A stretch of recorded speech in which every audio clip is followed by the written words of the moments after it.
Ready to ignite your dreams? I used to think that the solution was in working harder, praying harder, pushing more, but nothing shifted until one thing happened and my entire life changed. My name is Coach Judy Mzungu, and in this video, I want to show you what worked for me and for many others. For you to be able to see a shift in 2026, don't go anywhere. The moment I began to realize that there was something going wrong in my life, the first thing that I needed to do, or the first thing that happened to me to awaken who Judy is so that I could be able to reignite my dreams was one, I had to remember my gifts. I had to remember my skills. I had to remember my experiences. That is a very key thing. Because many times when you're thinking about trauma and we're thinking about healing and we're thinking about all these things, we focus on the negativity and end there. That leaves you with nothing to inspire you to move forward. Now, if you were to think about the story of Joseph as an example, then you would stop back and maybe you're in the prison season of your life. You would stop back and think, I was a leader. My father gave me a coat of many colors. Potiphar called me a leader and he gave me a leadership position. I became an administrator. I could dream. And then you think, now I can even interpret dreams. So you look at the entirety of your journey and begin to see the gifts and skills that you have within you. Thinking about my own story, I had to think about the fact that yes, I could speak. Yes, I could write. I had to think about the time that I worked as a secretary. Yes, that skill meant for something. I had to think about the time that, I was a salesperson. Yes, that skill meant for something. I had to think about the entirety of your journey, because every part of your journey has a hidden gem if only you can open your eyes to see it. I'm talking about reigniting your dreams for 2026. Once you discover the hidden gems within you, the second thing that needs to happen is that now you need to go back and see what happened to cover that hidden gem. Now that's the entirety of the negative experiences. Unfortunately, because of too much information about healing and trauma, we focus too much on the negative experiences, and that's why sometimes it may become difficult for you to see the gems. But I want to assure you that there is a gem within you. So secondly, now you look at the entirety of your life and see what happened along the journey of your life that hindered what it was, the gifts that are within you, from being able to be expressed. And you know what? Many times when you're thinking about the negative experiences, we stop at the last. Maybe you're going through a divorce, you think, it's that man or that woman for that matter. Or maybe you just lost your job, you think, okay, it's my last boss. Or you're thinking you lost a relationship, you're thinking, it's my ex.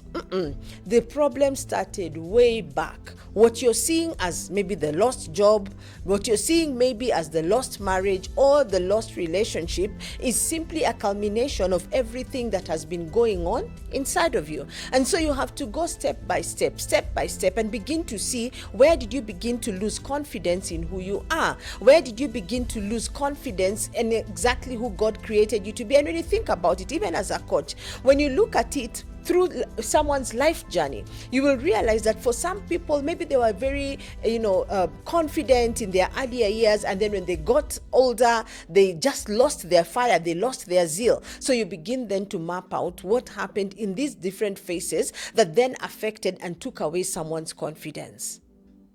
For some people, it may be actually, even in their childhood, you can see nothing. That's because of their home environment. But as they grow older, you begin to see seasons in their lives where they begin to shine. You pick the gems there. But now I'm talking about the negative experiences. And the one thing that sometimes hinders people from being able to see their negative experiences is our African culture. We try to cover up for our families. We try to cover up for the negative experiences that sometimes happened within our families. Let me tell you what, for the most part, many people encountered challenges in their childhood. And because of that, that informed who they became, their lack of self-esteem, the way they, show up in life. Maybe sometimes either they become too abrasive and lose relationships, or they lose their self-esteem and they cannot just be able to show their gifts. So we are talking about reigniting your dreams for 2026. So you have to look at the entirety of your journey and see what happened every step of the way. 3, you have to look at the root of the problem. Now that's where I was talking about the childhood. Because the lack of confidence that we are later then able to see, maybe in coaching as an adult, usually started from childhood. What could have happened in your childhood? It's important for you to trace it. Why? Because that is what colored your temperament, and you became a personality that is not exactly who you were created to be. And that's where your light begins to dim.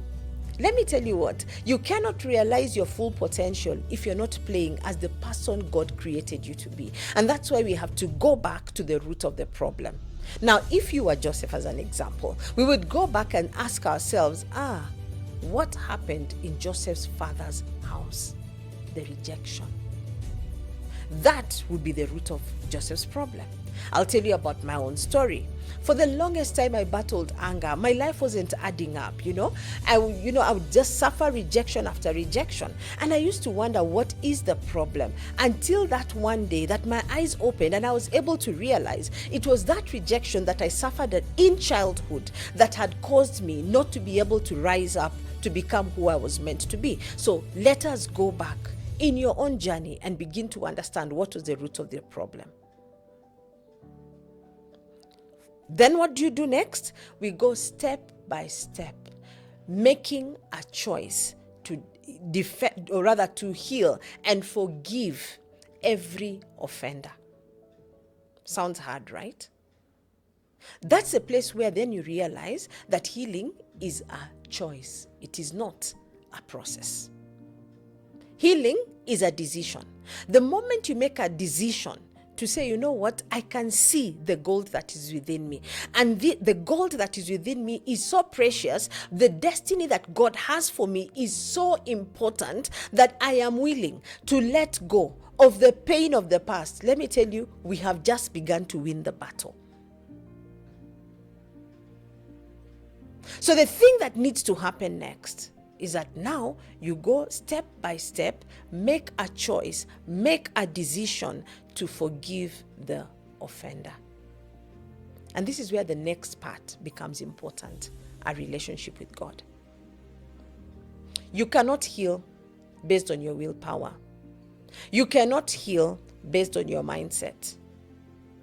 It will only take the Spirit of God, the power of God, for you to totally heal. It will mean that once you make the choice, once you make the decision, the next thing that you must do then is to surrender. Think about Joseph meeting his brothers. And the first time he cried, he broke down.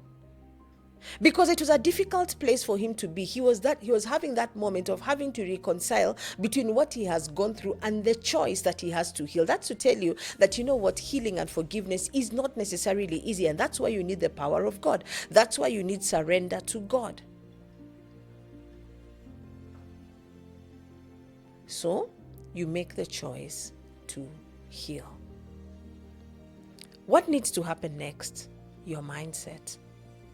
Your mind now needs to begin to see yourself not on the basis of the negative patterns, but on the basis of the gifts, of the gems that God has deposited within you. Which means, as Judy, I stop seeing myself and thinking about the rejection, the cycles of anger and all these things, but then I choose to see, I'm a speaker, I'm a writer, I could sell, I'm a leader. That means then I'm beginning to call out what is within me so that it can find expression. That's the place of you understanding the image that God deposited in you. When you understand the image, then you become the image. what then happens is that the likeness, the character that is supposed to develop or to be exposed as a result of the image that is within you then simply becomes an automatic. You then begin to become the likeness. It's about you becoming, then you can do. Many times people try to do before they become. That's why it doesn't succeed, or you don't succeed in it. Why? Because you're trying to use your mind, you're trying to use your willpower. You'll only get so far. But if you can take that journey, and after taking that journey, you then say, I am surrendering to God, because God, you are Jehovah Rapha. You are the one who heals. In fact, he says in Luke chapter 4 verse 18, Jesus said, I have come to bind up the brokenhearted, to set the captives free, because that which you have been carrying, by the way, has become a prison. Make a choice in 2026 to let go of that prison and allow God to make you become everything that you are meant to be. That means you must partner with God. Then finally, after your mindset is able to see yourself correctly, the next thing that will happen is that you have to step out. When Joseph was in prison, he got to that place where he reconciled, you know what?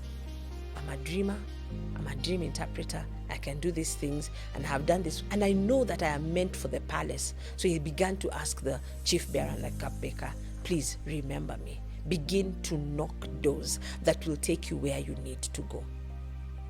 That means the one gift that you have, the one that you can see, step out with it. I'll tell you my story. When I started my healing journey, I didn't start by speaking. I started by writing simple things, Facebook posts. But that Facebook post led to someone seeing that post and telling me, you need to put this into a video. I'll make for you a bed. And that's what inspired me to start my YouTube channel. When you start one gift will reignite the next, will reignite the next. Don't worry. Eventually, there will be a convergence of every gift, every skill, every ability that God has put inside of you. And that's what we are looking for in 2026. If this conversation has been inspiring and you're wondering, how then, Judy, do I go about it? Here are 2 books that I have written. One, this is Power Your Vision for adults. This will help you take the journey, so that as you take the journey, one, you will be able to see the gem, you'll be able to see everything that covered you, and then you'll be able to see how to bring out the convergence. And then there is this one. This is Power Your Vision, same book for teens and young adults. If you're 18 to 25, this is the book for you.